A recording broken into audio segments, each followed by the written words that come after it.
بالله من الشیطان الرجیم بسم الله الرحمن الرحیم. ټولو دوستانو او ملګرو ته ښه راغلاست وایم. هیله کوم چې ټول به روغ جوړ او ښه ورځ مو پیل کړې وي. نن موږ په دې ویډیو کې به په مایکروسافټ پاورپوینټ کې په همینو کې به د پاراګراف بخش ووایو. راځئ چې دا درس شروع کړو. همینو کې پاراګراف بخش. اول نه موږ سره دا په پاراګراف کې الاین لیفت که چیرې موږ غواړو دغه د متن موږ چپې خوا نه شروع سي یا داسې لاړ سي یا چپې خوا کې دی وي نو موږ به لیفت باندې کلیک کوو. وګوره چپې خوا ته راغی. سنټر زه غواړم د دې په مابینځ کې دی وي. وګوره د سایډ په مابینځ کې څو غواړئ رایټ لکه په ښي خوا کې وي او جسټیفای لیکل نه کولی شئ دا جسټیفای کړئ. لکه مثلا دا څنګه چې دا خط لیکل کېږي دا ماسک کې لکه مثلا لکه د پښتو دغسې لیکل کېږي د انګلیسي بل رقم دا نو دغسې جسټیفای کېده ده. دا ولوسته ده. او بل موږ سره دا بولټ کله دې لاره نه موږ کولی شو خپل دغه ته نقطې ورکړو. که چېرې ګوره موږ ته نه ښکاري په دې باندې کلیک کوو. وګوره دلته دغه نقطه راغله. که چېرې انټر ووهو ګوره بله راغله. نو دې لاره نه موږ کولی شو دغه نقطې ورته راولو. لکه مثلا تاسو سره نومونه دي غواړئ نقطې راولې او بل نمبرونه موږ نه غواړو نقطې راولو نه موږ غواړو نمبرونه ورته راولو. موږ به راځو دلته په نمبرز باندې کلیک کوو. راسئ نمبرز وګوره اول سو چې انټر ووهو دوم سو همداسې تر اخره پورې دې رانه کولی شئ تاسې نمبرونه او بولټس راولئ. او له دې لارې نه کولی شئ انکریز لیس لیبل لکه مثلا تاسې دغه د متن لیبل لکه مثلا تاسې غواړئ لیبل یې لکه د انکریز او ډیکریز کوي نو تاسې بیا کولی شئ د انکریز لار نه کمې کړئ دغه لیبل او د ډیکریز لار نه غټې بیرته کړئ.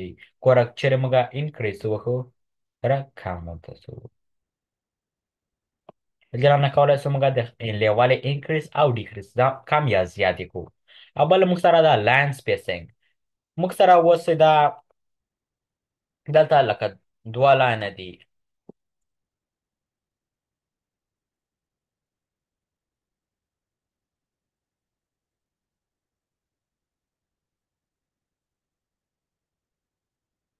موږ سره دوه لاینه دي. اوس د دغو دواړو په منځ کې مسافه نو موږ به اوس راځو لاین سپیسینګ ته. دومره مسافه وي دومره وي. ګوره 5 سي وښو وګوره منځ کې څومره مسافه ډېره شوه. نو له دې لارې نه موږ کولی شو د دواړو دوه لاینونه موږ سره دي د دغو دواړو په مابینځ کې څومره مسافه وي. که 3 ووهو ګوره بیخي غټه شوه. که چېرې موږ 1.0 وښو ګوره منځ کې مسافه څومره کمه شوه. له دې لارې نه موږ کولی شو د یو لاین او د بل لاین د منځ مسافه زیاته او کمه کړو. او له دې لارې نه موږ کولی شو دغه لکه مثالا ته غواړې دغه هغسې ده دغه د متن هغسې ده رید لکه مثلا ته چې دغه متن غواړې له چپې خوا نه ووایې لکه له ښي خوا نه د انګلیسي خو لیکې نو چپې دې خوا نه به وي. چېرې موږ د پښتو لیکو نو موږ له دا خوا نه وایو لکه داسې کولی شې لکه مثلا رید له کومې خوا نه ته دغه خط ووایې لکه چپې خوا نه که له ښې خوا نه. نو که انګلیسي وي له چپې خوا نه که پښتو وي ښې خوا نه. او بل دا خو موږ ویلې دا نه له دې لارې نه موږ کولی شو لکه مثلا تا سره یو څو پاراګرافه دي نو تاسې غواړئ تا ته لکه مثلا که چېرې موږ یو شعر لیکو یو لاین وي بل شعر رسوئ. که چېرې موږ دغسې وکړو نو موږ به راځو څو لاینه وي دوه لاینه که درې. وګوره مثلا اوس دا